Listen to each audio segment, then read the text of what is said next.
NDA से LJP का अलग होना कई तरीके के सवाल उठा रहा है, लेकिन सबसे अहम सवाल ये है कि क्या बीजेपी को इसका फायदा होगा या फिर नुकसान। तो राजनीतिक पंडितों का मानना है कि असल में ये पूरा जोड़-तोड़ सीट बंटवारे से ज्यादा सीटें पाने की कोशिश का नतीजा है और इसी की वजह से एनडीए का हाल इस वक्त महागठबंधन की तरह दिखाई दे रहा है। सूत्रों की माने तो बीजेपी और जेडीयू के बीच इस खींचतान की शुरुआत तब शुरू हो गई थी जब जेडीयू की तरफ से सीट बंटवारे में आमने सामने सिर्फ दो पार्टियों के बीच बातचीत का फॉर्मूला रखा गया। असल में जेडीयू ने बीजेपी से कहा है कि दोनों पार्टियां अपनी अपनी सीटें आपस में बांट ले। बीजेपी अपने हिस्से की सीटों में एलजेपी को सीट दे और जेडीयू की तरफ से जीतन राम मांझी की पार्टी को भागीदार बनाया जाएगा। हालांकि जेडीयू का ये फॉर्मूला बीजेपी को बहुत रास नहीं आया।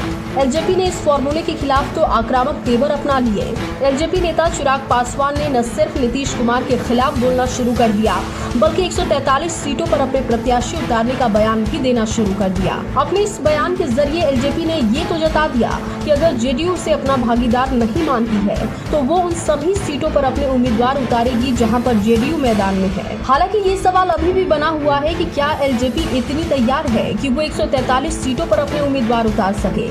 वैसे एलजेपी के लिए विधानसभा चुनाव में खोने को कुछ भी नहीं है, क्योंकि 2015 के विधानसभा चुनाव को देखा जाए तो जेडीयू और राजद के गठबंधन ने एलजेपी को बुरी तरीके से हराया था। महज 2 सीटें ही एलजेपी जीत सकी थी। ऐसे में इस बार का चुनाव उनके लिए अस्तित्व का सवाल बन चुका है।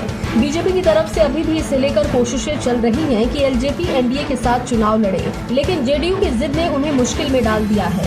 ये पूरी लड़ाई जिसमें कि एलजेपी और जेडीयू आमने सामने दिखाई दे रही है, असल में बीजेपी और जेडीयू की भी ये लड़ाई है, क्योंकि 2013 में बीजेपी छोड़कर जाने वाले जेडीयू और 2017 में महागठबंधन को छोड़कर फिर से बीजेपी के साथ आने वाले जेडीयू को लेकर बीजेपी अब कोई रिस्क नहीं लेना चाहती। बीजेपी के लिए सीटों का बंटवारा बिहार की सियासत में केवल बड़े भाई और छोटे भाई का किस्सा नहीं बल्कि इससे कहीं आगे बढ़कर है।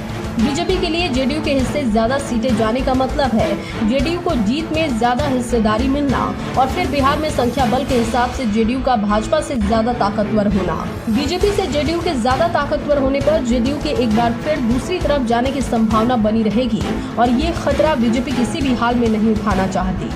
बीजेपी के केंद्रीय नेता खुलकर तो नहीं, लेकिन ये कह रहे हैं कि इस बार बीजेपी ट्रिपल नंबर से पीछे जाने को तैयार नहीं, मतलब 243 में से कम 100 सीटें बीजेपी लेगी।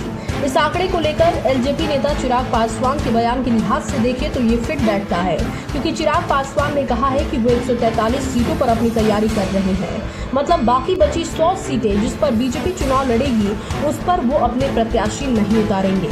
ब्यूरो रिपोर्ट, राजनीति तक। अगर आपको हमारा ये वीडियो पसंद आए तो इसे लाइक करें, शेयर करें और हमारे चैनल को सब्सक्राइब करना ना भूलें।